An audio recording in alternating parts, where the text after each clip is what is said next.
And we are live. Sometimes you have to just change the syllable of emphasis. It is Thursday, October 8th, 2020, 5 o'clock p.m.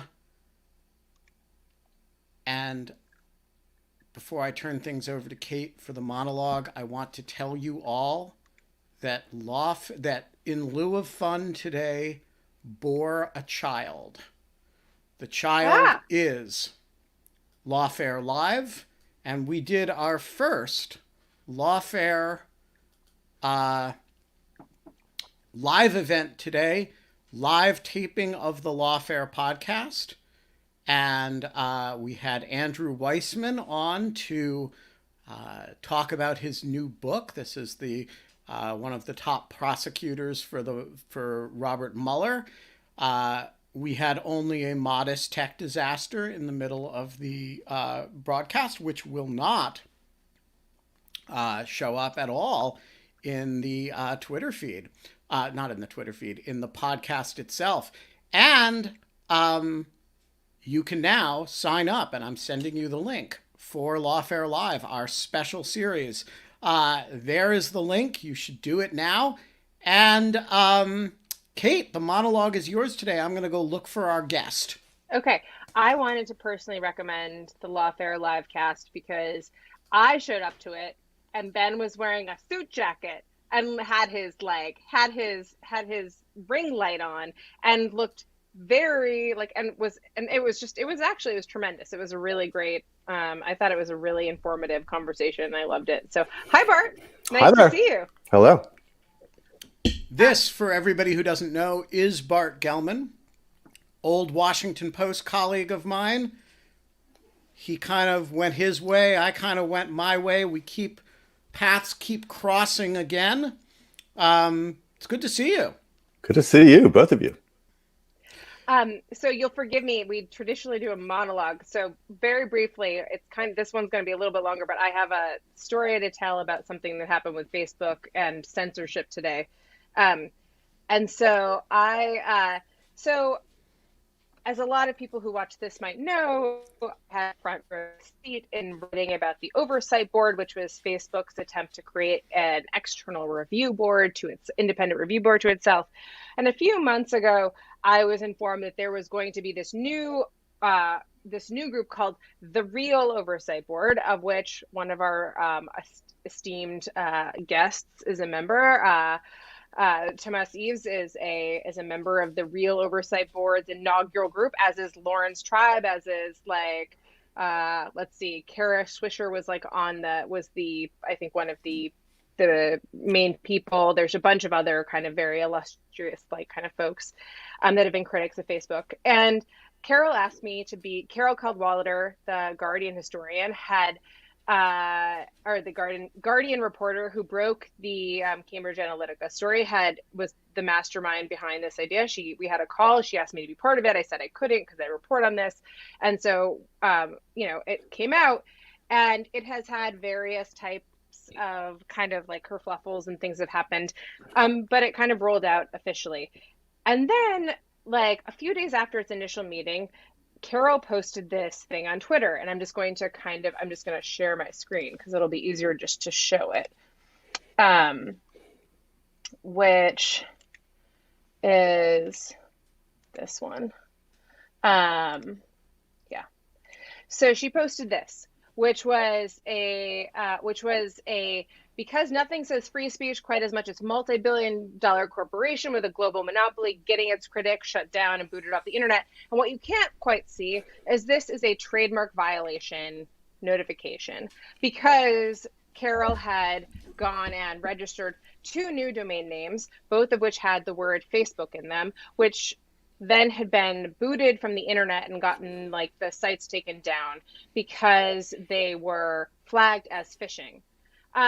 And the kind of the narrative that Carol kind of told, and which was very believable, given that Facebook doesn't love the fact that she's doing this thing, is that basically this was a purposeful effort of Facebook targeting them using trademark law, right? And trying to get this taken down. But I've done content moderation for years. There was the fingerprints on this were just like so big, like that I was like, there's no way that they're this stupid to do something like this. It's total Streisand effect. They're going to screw themselves by doing this. And so like, it didn't really make sense. And I messaged a few people I knew internally at Facebook, and they're like, oh no, it was a bot. There's a bot that goes around and takes down everything that has Facebook in the domain name, because typically those are phishing sites. There are people who are going after like grandmas who don't know what Facebook versus the Facebook is. And like, you know, so that we take these sites down because they typically are phishing, and we had no idea that this had happened. So I post this on the internet today. I mean, like, this is my sources saying this, that it's not intentional, that there was just this bot that took it down. And so like, you know, like, what do you have to say, Carol? And she was like, well, then why did someone from Facebook attack me? And sure enough, there was one person in the comms team on Facebook or on Twitter, and he had gone after Carol basically to say that your fake thing that accuses us of fake things was caught in our thing to prevent fake things. Okay, so like, all right, this is super helpful.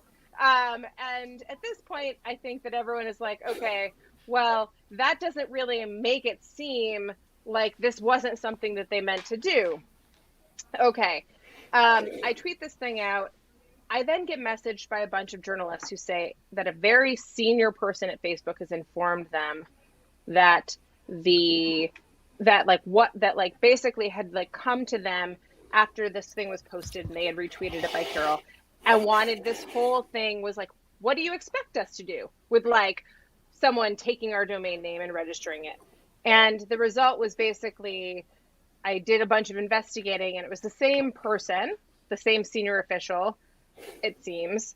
And the exact language of what they said seems to be that they had no idea what was going on, but they had like basically like reached out to journalists in response to the story in order to defend Facebook. All of this is just to say that like what that old phrase is of like, don't attribute to malice that can be attributed to like sheer like incompetence is the most true at Facebook of any organization that I've ever heard. And there just seems to be this massive amount of like the left, like the comms team doesn't know what a senior person, doesn't know what the person who's doing the trademark law or the attorneys are doing, that none of them are talking to each other. And all of it looks, when, as humans do, they look at all of the facts, they create these narratives, and like they want like they infer causality where there maybe isn't any. And so that's where I'm going to leave it today. But that's the long story. We don't have fun anymore, but in lieu of fun, we have Barton Gellman, who very patiently sat through a very in the weeds, dorky story about Facebook. It's very nice to have you on the show. It's lovely to see you. Thank you for having me here. So Bart, how have your dreams been lately? I'm so glad you asked me that. Oh my God, what's going on? Well, I read your Atlantic story and I said, he must not be sleeping well. The fact is, the story did freak me out a little bit. Yeah, I'll bet.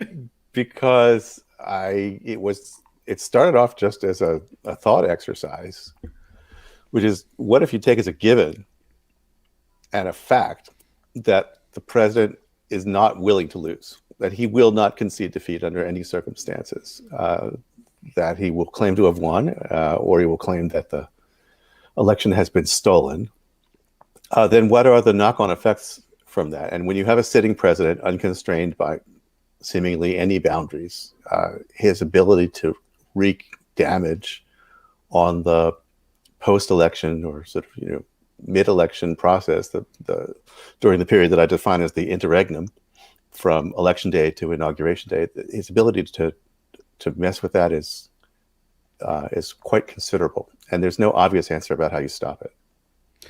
All right, so let's talk about it. One thing that I think has actually materially changed since the story came out is that the possibility of a very close election, which gives rise naturally or more easily to some of your scenarios, is a little bit less than it was 2 weeks ago. And the possibility of a blowout election that would make those scenarios more difficult is a little bit greater. I don't know. I'm using fuzzy terms because I don't know how to probabilize. I'm not Nate Silver, and I'm actually not convinced Nate Silver is Nate Silver. But how likely do you think the scenarios that you're having nightmares about are? I don't mean in percent terms or, but in, like, is this something that you think has is in the high impact, low probability event department, or the I think this is probably going to happen because of the nature of who Donald Trump is department? How do you, like, if you were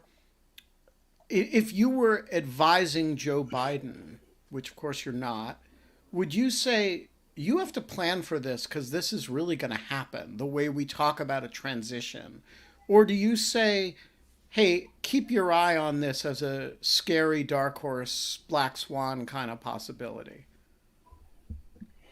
So I'm already in uncomfortable territory speaking about future events, because normally I live right within the boundaries of an empirical profession, and I say, this is what I know, this is what I can prove, here's the evidence. So speaking predictively is difficult.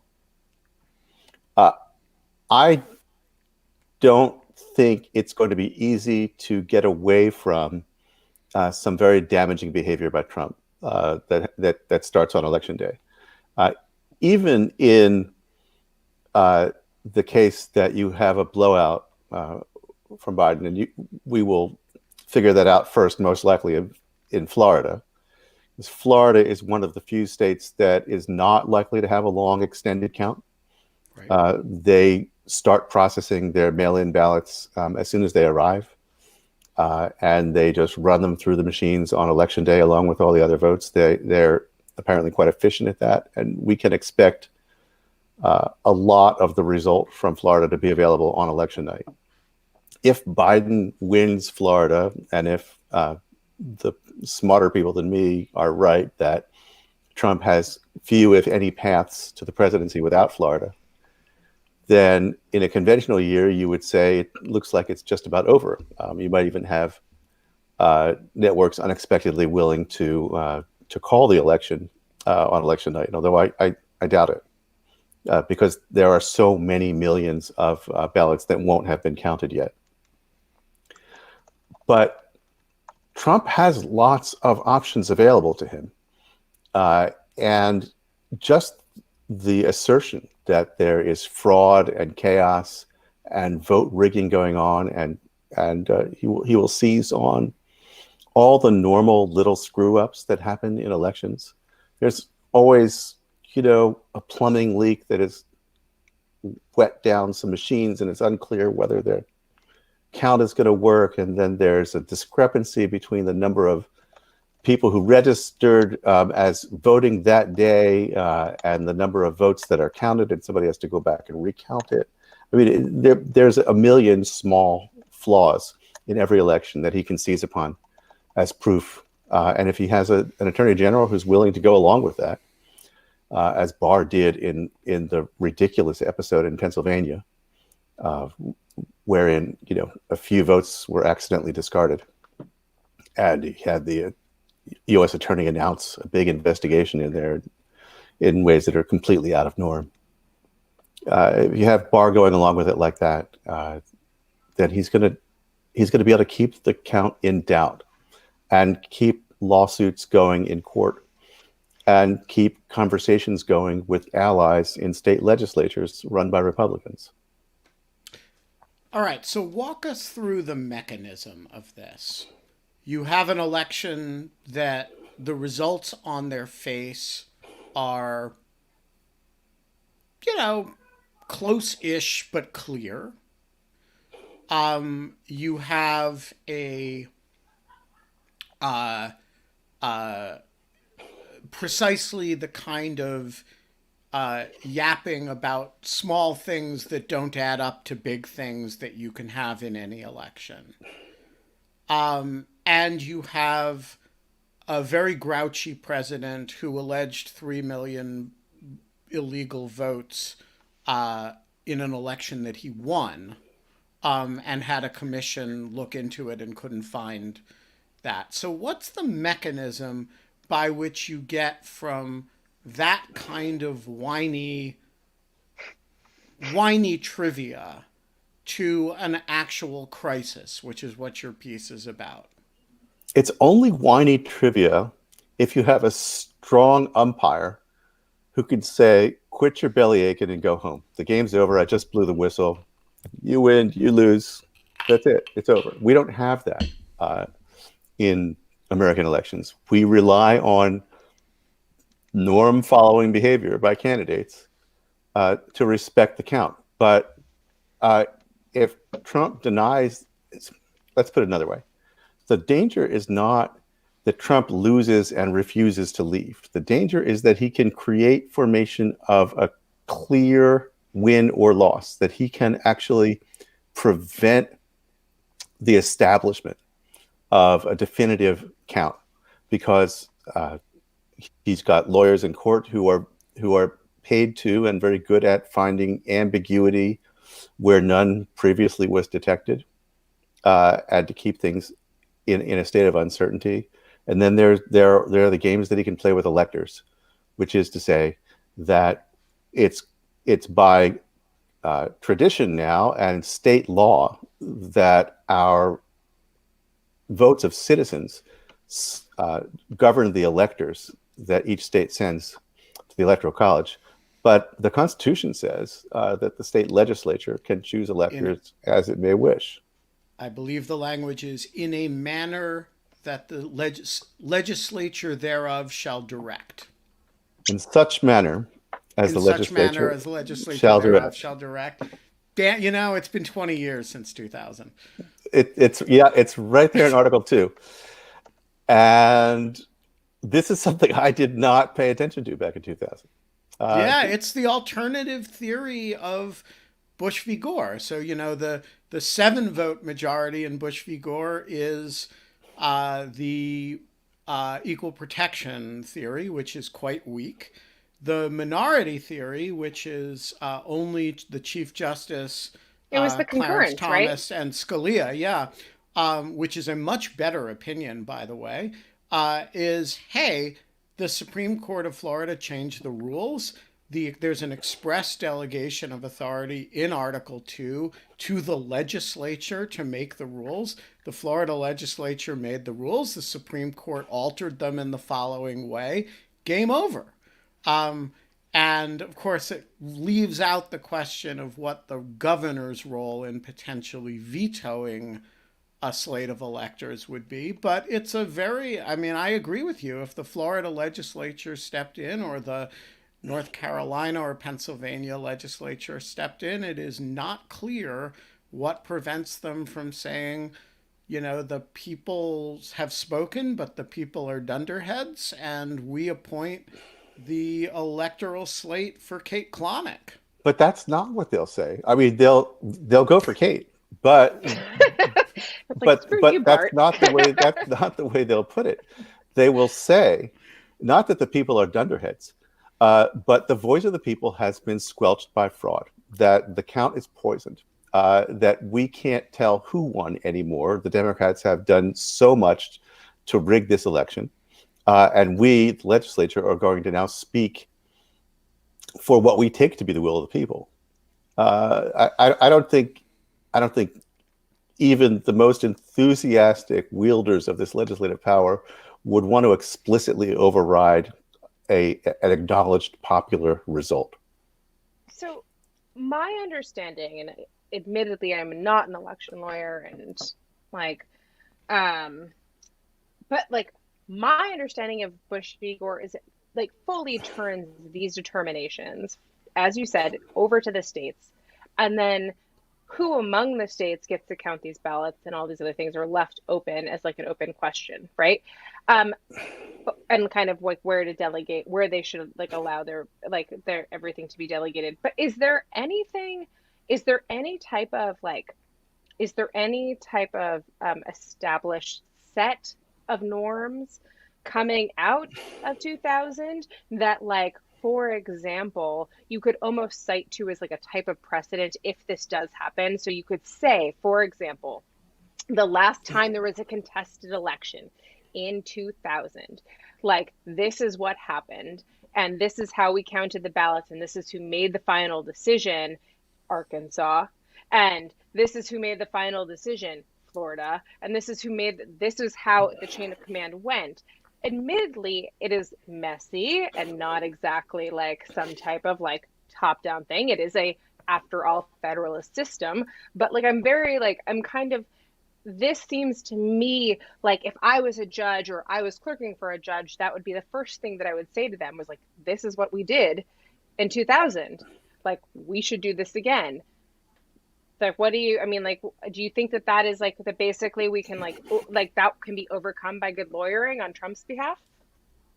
Well, let's start with what actually happened in 2000. This is a part of the story that is not as well known. December 12th was the Supreme Court opinion. The decision comes down in Bush v. Gore. December 13th, also on December 12th, I'm trying to remember now, it was either the House or the Senate of the Florida legislature passed a resolution to appoint electors for Bush.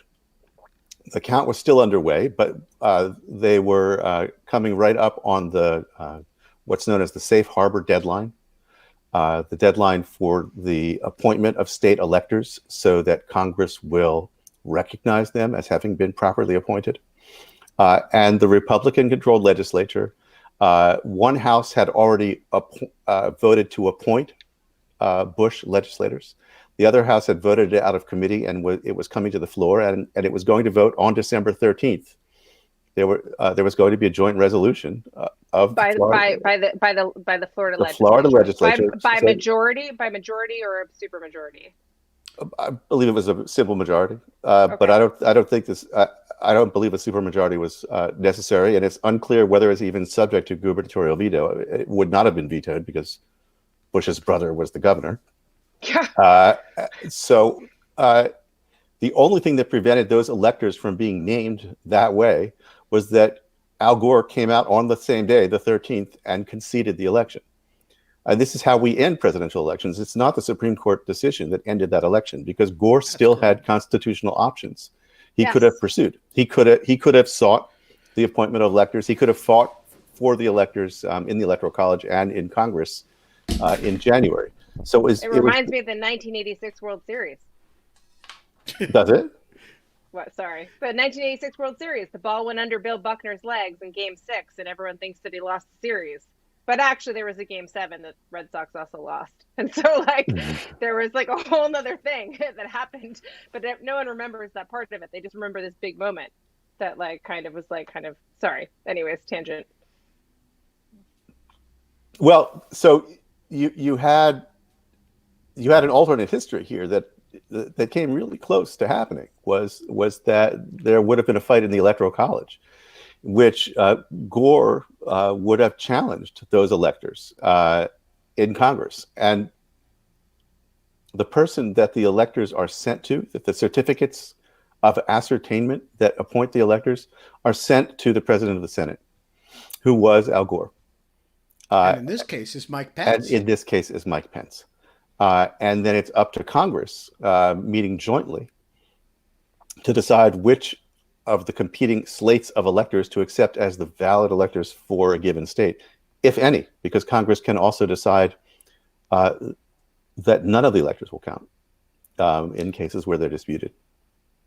So, all right, I would agree with you that this is a completely terrifying scenario if there is a Florida, that if it all comes down to one state, all the eggs are in that one basket, and if Florida goes this way, Bush wins. If Florida goes this way, Gore wins.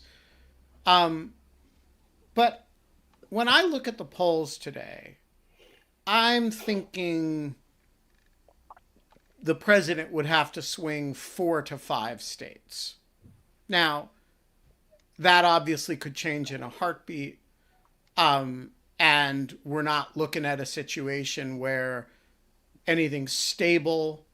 But if the election were held today, unless everything we think we understand about public opinion research is wrong, there wouldn't be a Florida. There would be 5 or 6 Floridas, right? And so you would have to pull this off in Florida, in North Carolina, in Arizona, in Wisconsin, in Michigan, in Pennsylvania. And in any of those states, first of all, we could find out that a gubernatorial veto of a piece of legislative appointment actually does mean something.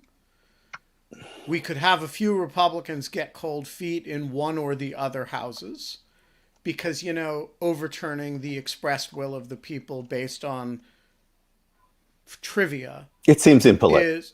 It seems impolite, right? I like that. We could have the nature of the returns coming in and the democratic norm that stands for, that when Bart Gellman gets more votes than Kate Klonick, we don't go back and look at each and every one of those votes and figure out whether that vote has a hanging chad, unless there's some very particular reason to. We just say Bart won. And so my question is, are you layering Trump's personality on top of Florida 2000 rather than assessing Trump's personality against the lay of the land today? That's a really good question. And I would be so happy to be wrong. I would be so happy to have a relatively smooth election. I mean, there's not going to be a smooth election. There's not going to be a smooth election. Let's be serious. I would be very happy if chaos on a grand scale does not happen. But how hard is it for Trump to create chaos in multiple places at once? It's his superpower. Consider the possibility that fraud investigations are announced in process. I mean, the Justice Department, according to ProPublica first, I think, and the New York Times, has now notified U.S. attorneys around the country that they are no longer constrained from launching and even announcing vote fraud investigations before the votes are counted. They could start right away. So on election day, let's suppose that you have,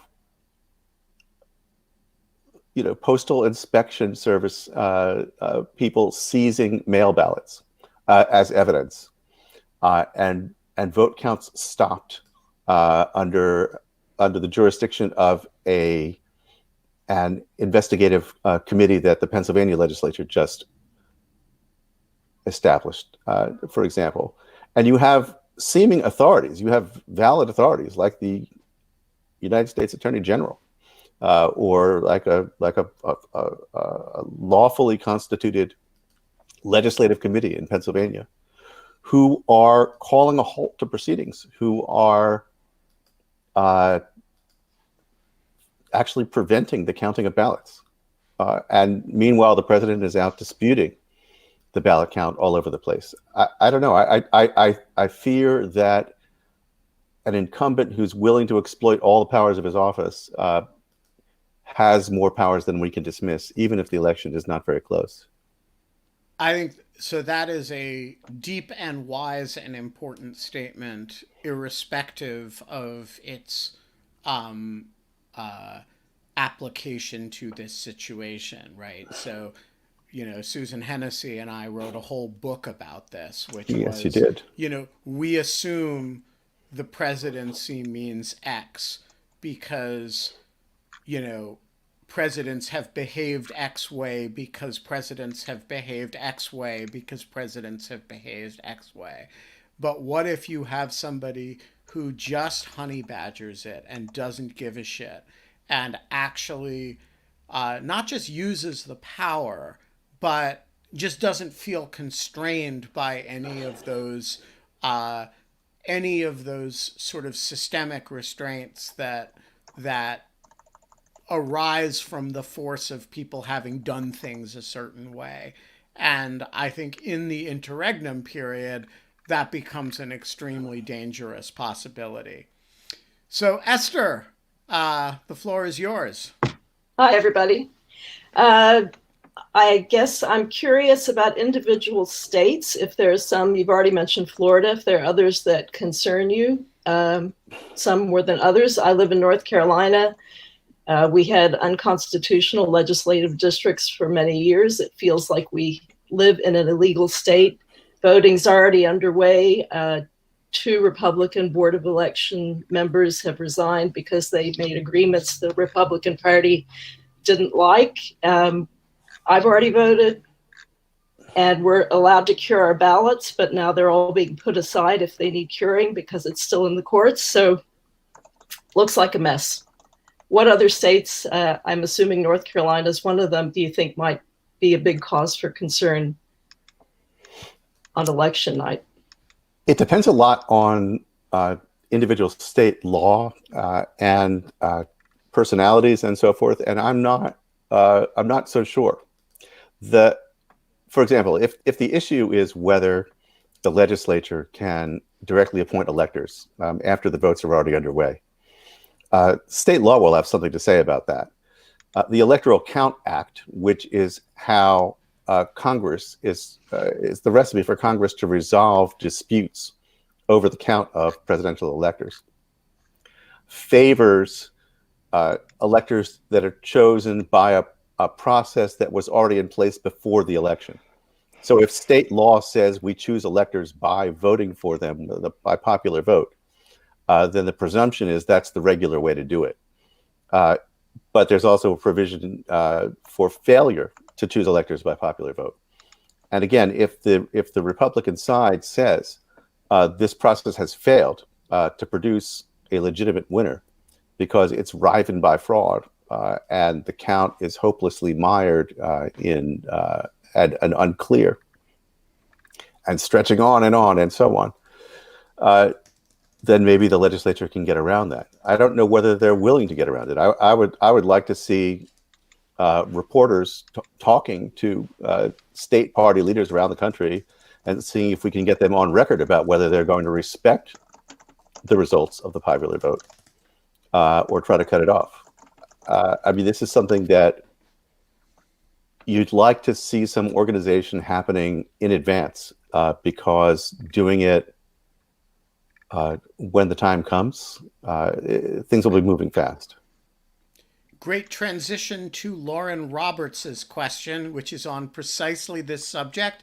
Yeah. Lauren, you have been a frequent poser of great questions in the Q&A, but this is, I think, the first time we've ever seen your face. Welcome. Yeah, I'm so happy to be here. I've just been I just discovered you guys a little while ago, and I just feel like, oh my God, thank God this place exists. And, thank you to you two for doing this. And I love the level of discourse that happens here. It's so refreshing and so nice. I mean, yesterday's episode was just it's just so nice to remember that there are smart people in positions. Well, at least there used to be formerly in positions. Yeah, exactly. Yeah. In positions of power. And so I loved I don't admit to have digested your entire Atlantic piece in a preparation for this call here, but I am terrified by the prospects. And I just think that the audience that you have here on this podcast, or whatever we're calling it, YouTube show, is such a high level of intelligence.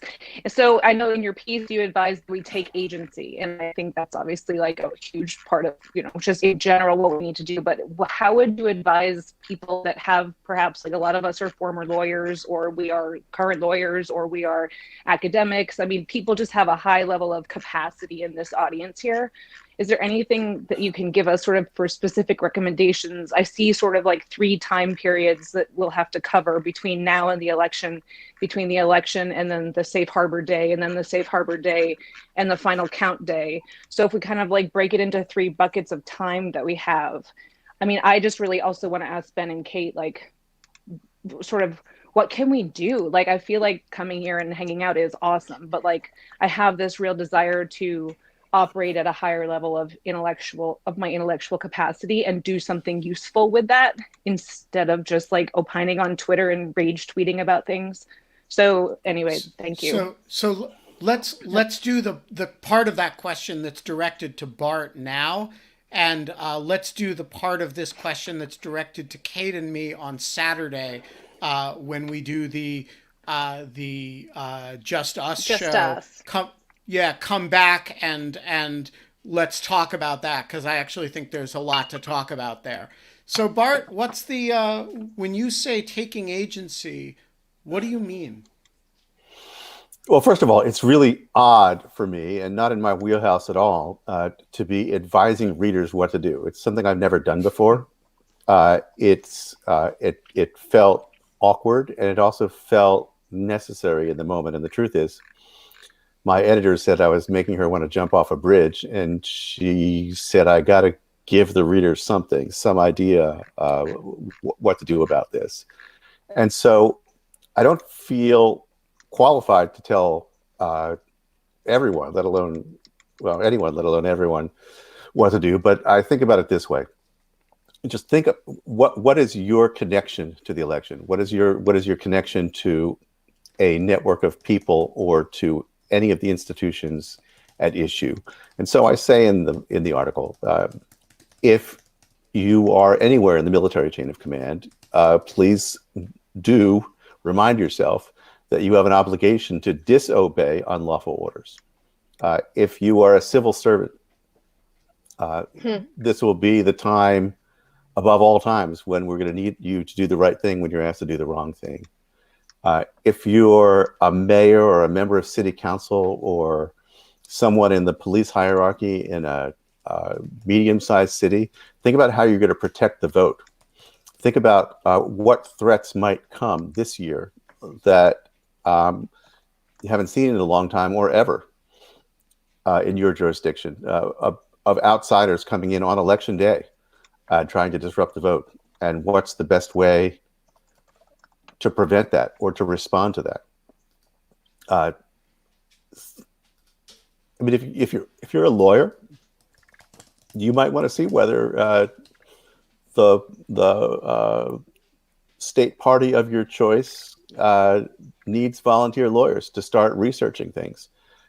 You should get to know your state election law. You should find out who are the lawyers for the campaign in that state. There will be state by state fights over something, certainly including the count. That point is so important. Can I just cut you off for a second? Please do. Bart?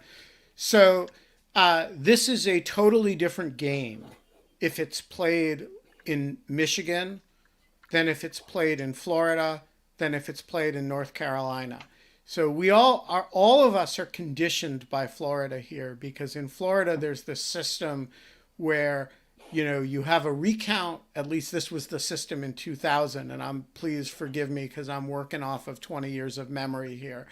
But my memory of the Florida system, which conditions our whole reaction to this, is that there was an automatic recount an automatic machine recount if you were within 1.5% of the, if the margin was less than 1.5%. And then once the election result was certified, it could be challenged in a piece of essentially civil litigation. So we all sort of work off of the assumption that that's what state law challenge regimes look like. But that's true in some states and completely false in other states.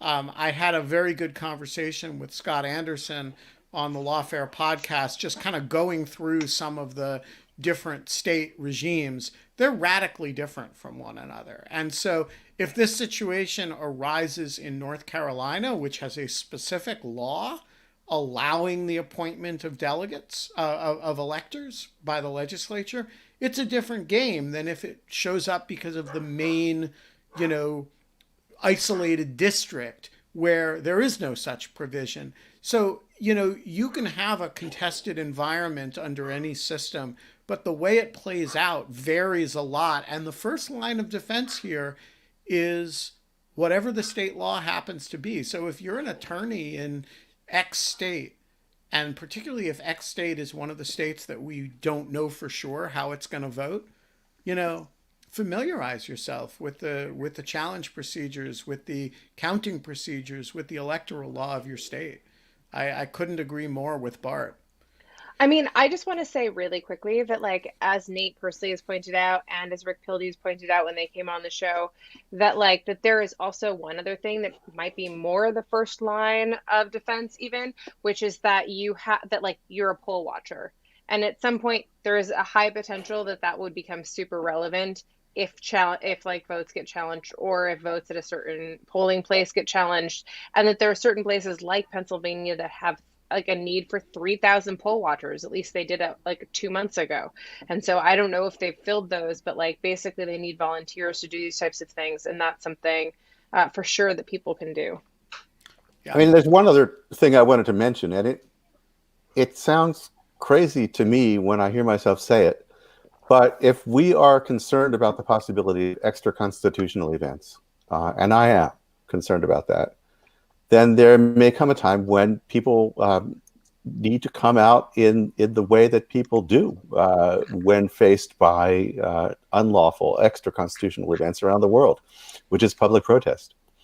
And you should think about where you would look for leadership if the time came to go out on the streets and say what's happening here is not acceptable. I agree with that completely. That's Doug, a dark place to go, though. It is a dark place to go. I will not even try to pronounce your last name because there are so many options and the likelihood of failure is too great, but the floor is yours. That's okay. And it's the internet anyway, so it's just as well without it, I suppose. So nobody knows you're a dog. Yeah, exactly. Well, thanks, Ben and Kate, first of all, for having me on. I'm a big fan, first time writing a question, so pleased to be able to ask. So my question for Mr. Gellman was, have any officials reached out to you, especially those whom you cited in your fantastic piece in The Atlantic, to dispute your account, as I understand it, of their strategy, which is to undermine and litigate the vote if it doesn't go their way? Have you heard anything else behind the scenes that gives you hope for a modicum of good faith on both sides? Thanks. Thank you for the question. I was interested.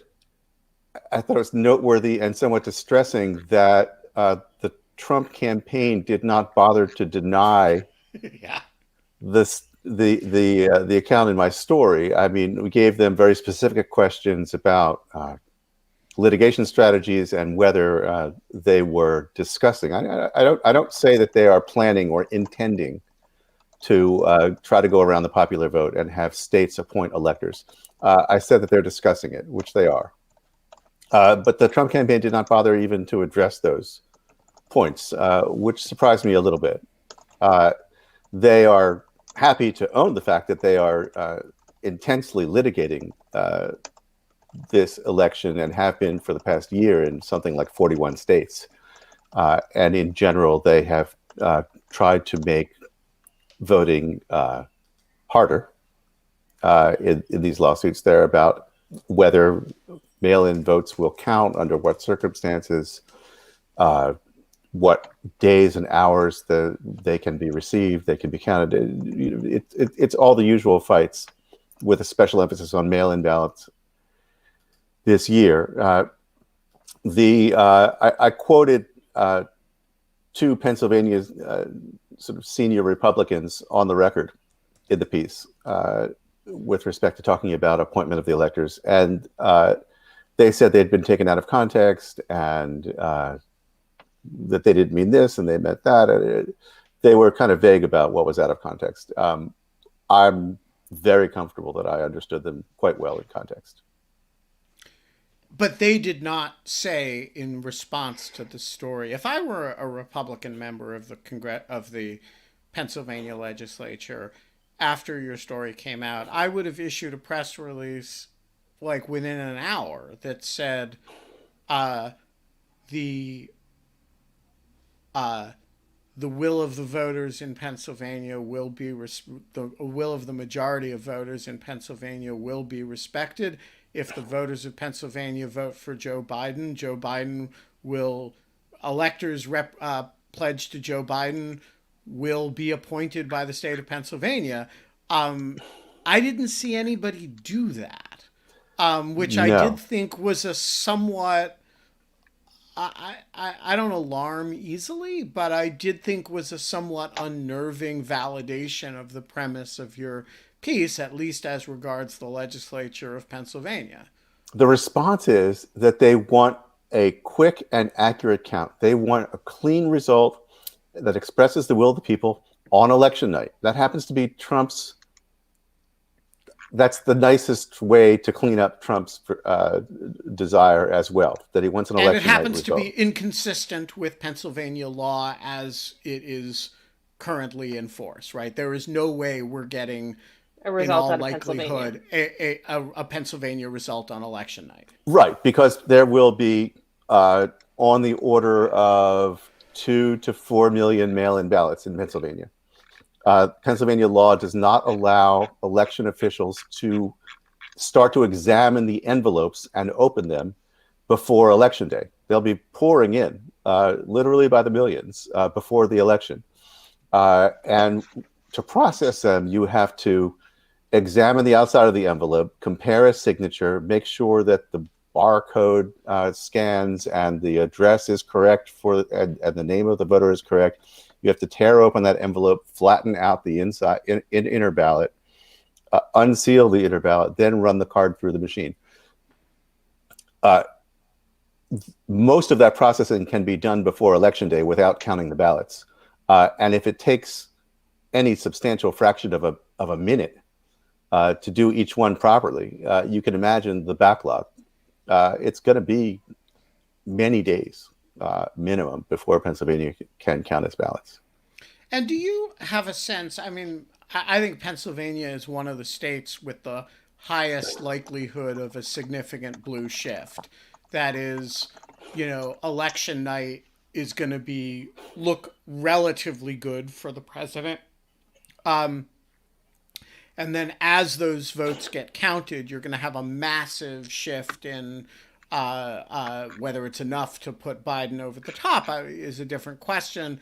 I'm not a pollster, but I do think the likelihood that Democrats are much, much more likely to be voting by mail absentee rather than in person on election day is substantial. And do you think that that this is a sort of deliberate effort to delegitimize that, or is there any reason to take seriously like that there's a concern here that the subsequent vote after election day may have less likelihood of legitimacy? I can't imagine what the reason would be. It's made up from whole cloth. The idea that there is something inherently sort of fraud producing about absentee ballots, which is, absentee ballots by mail. It's a technology we mastered decades ago and have been in wide use. They just haven't been in as wide use as they're going to be during a pandemic. And many, many states have made it much easier to vote by mail. It used to be you had to have one of a small number of acceptable reasons to use an absentee ballot. There are now a large number of states that are requiring no excuse at all. If you want one, you get one. There are how many? 5 states, I think, that are conducting elections in which everyone is voting by mail. There's nothing fishy about mail-in ballots. They actually have somewhat greater checks and protections on them than walk-in ballots. It is a bad faith argument. It is an attempt to create a dichotomy between election night and everything that comes afterward. There was already a blue shift. There was already a phenomenon known for 20 years now, in which the overtime count, which consists of late reporting precincts, and those are typically in urban areas. Then provisional ballots, those are typically people who are more mobile, who've recently moved, or who have made mistakes in their paperwork. That skews young and poor and toward people of color, and so provisional ballots tend more often than not to be blue. And then the mail-in ballots, which this year would not necessarily have favored Democrats or Republicans, but because Trump has been on a systematic campaign to discredit them, you now have Republicans choosing not to use mail-in ballots, and Democrats, who are also more concerned about COVID, more likely to use mail-in ballots. And so a ballot cast by mail is now a proxy that Trump's lawyers can assume is much more likely to be a Democratic ballot than a Republican ballot. And so by delegitimating those, they're trying to skew the count. In the spirit of the awesome and Lieu of fun audience, which represents everything from at least one former head of state to Eric Berg tells me he is a county party chair.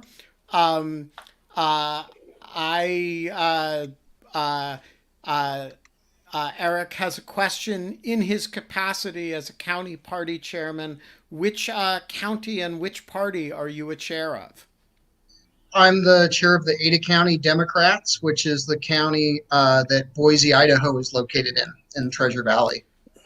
So you're gonna have like, if you get a big year in Ada County, do Democrats get 30%, 40%? What's a good year for Democrats in Ada County? So Ada County is actually fairly competitive. We have some countywide races we won in 2018. As more people have moved into the county and as Boise is urbanized, Ada is becoming bluer, but it's still kind of purple. And so we're in some pretty a lot of close elections here. We had an election last time decided by 11 votes. So it's pretty exciting. Jeez. Well, you get the last question today. Thanks. So I'm involved on the local politics side, and I've seen a lot of information on what people can do in national, federal, and all that kind of stuff. What advice would you give to people who are district chairs, precinct captains, county chairs on what local politics and political bodies should be doing to try to make sure that we don't run into a disaster come this election? It's going to be at the level of your expertise and not mine. It has to do with what are the things that could go wrong if someone of bad faith wanted them to go wrong in the proceedings of your county vote.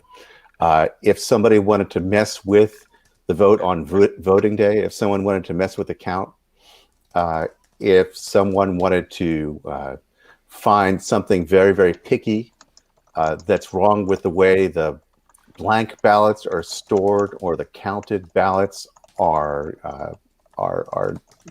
divided up or voters are checked in. I mean, just think about what someone who wanted to cause trouble for the system would do, and then think about how you counter that.